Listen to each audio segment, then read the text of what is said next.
Pranvera sjell lule, por edhe alergji. Me ndryshimin e motit dhe shtimin e poleneve në ajër, gjithnjë e më shumë njerëzit po përballen me problemet që po u shkakton. Ndonjëherë na ulet ai ritmi ose niveli i këtyre i shpërthimeve të alergjisë si pasojë e shirave që bien. Mjekja alergologe, imunologe klinike në Poliklinikën e Specialiteteve numër 1 Mirela Hitaj, thotë se për ata që janë të ndjeshëm, kjo stin sjell jo pak shqetësime shëndetësore. Si të gjitha sëmundjet e tjera dhe sëmundjet alergjike janë të rrezikshme kur nuk diagnostikohen dhe kur nuk mjekohen.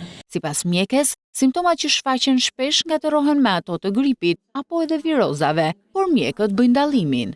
Paraqiten pacientë të cilët kanë shenja të teshtitura, rrjedhje hundësh, bllokim hundësh, kruajtje të syve, kruajtje të hundëve, shoqërohen ndonjëherë me koll, ndonjëherë dhe me vështirësi në frymarrje, domethënë janë këto shenja tipike të sezonit polenik.